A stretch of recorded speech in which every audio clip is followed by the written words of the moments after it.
ഇന്ന് വീട്ടിൽ പോണതിന് മുമ്പ് ഒരു ഗ്ലാസ് ചായ കുടിച്ചിട്ട് ഇറങ്ങാമെന്ന് വിചാരിച്ചു കേട്ടോ, ഐശ്വര്യമായിട്ട്. അങ്ങനെ ഇവിടെ ചായ കുടിക്കാൻ വന്ന് ഇവിടെ നിന്ന് ചായയൊക്കെ കുടിച്ചിട്ട് ഞാൻ പിന്നെ പോയത് എനിക്കൊരു വേസ്റ്റ് ബിന്ന് മേടിക്കണമായിരുന്നു, ഫുഡ് വേസ്റ്റൊക്കെ ഇടാനായിട്ട്. അപ്പോൾ അതിൻ്റെ ഒന്ന് പൊട്ടിപ്പോയപ്പോൾ ഞാൻ അതിൻ്റെ അകത്ത് വയ്ക്കുന്ന ഒരു ബൗൾ മേടിക്കാൻ വേണ്ടി വന്നതാണ് കേട്ടോ. അങ്ങനെ അത് ഇവിടെ നിന്ന് മേടിച്ച് പിന്നെ ഞാൻ ഇവിടെ നിന്ന് പോയത് പച്ചക്കറി മേടിക്കാൻ വേണ്ടിയിട്ടാണ് കേട്ടോ. ഇത് നമ്മുടെ കടയുടെ അടുത്തൊന്നുമല്ല, വീടിന് കുറച്ചടുത്തായിട്ടുള്ള ഷോപ്പാണ്. അപ്പോൾ അവിടെ നിന്ന് അത്യാവശ്യം പച്ചക്കറിയൊക്കെ മേടിച്ചിട്ട് പിന്നെ അവിടെ നിന്ന് ഇറങ്ങി. ഈ ഒരു ചട്ടി പിന്നെ എൻ്റെ തലയിൽ എപ്പോഴും ഉണ്ടാവും കേട്ടോ, ചട്ടിയല്ല കൊട്ട. ഇത് പിന്നെ എപ്പോഴും ഉണ്ടാവും. അതിൻ്റെ ഇടയ്ക്ക് ചേച്ചി എന്തോ പറഞ്ഞപ്പോൾ ഞാൻ ചിരിച്ചാണ് കേട്ടോ.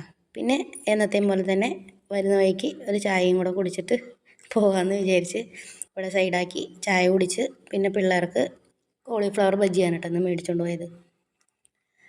അപ്പം അതും കഴിച്ച് അങ്ങനെ ഇരിക്കുകയാണ്. ഇനി ബാക്കി കുക്കിംഗ് പരിപാടികളൊക്കെ നോക്കാനുണ്ട്. പിന്നെ ഞാൻ കടയിൽ നിന്ന് തന്നെ 2-3 സുയേനും ഒരു മീറ്റ് റോളും ഒരു ബർഗറൊക്കെ എടുത്തിട്ടുണ്ടായിരുന്നു കേട്ടോ. സംഭവം എന്താണെന്ന് വെച്ചാൽ ഇത് എടുത്തുകൊണ്ട് ഞാൻ കോളിഫ്ലവർ മേടിക്കില്ലായിരുന്നു, പക്ഷേ ഈ സംഭവം ഞാൻ മറന്നതാണ് കേട്ടോ. അതാണ് ഞാൻ കോളിഫ്ലവർ മേടിച്ചത്. അങ്ങനെ ചായയൊക്കെ കുടിച്ച് ഇനി അടുത്ത പരിപാടിയിലോട്ട് കിടക്കാൻ പോകുന്നു.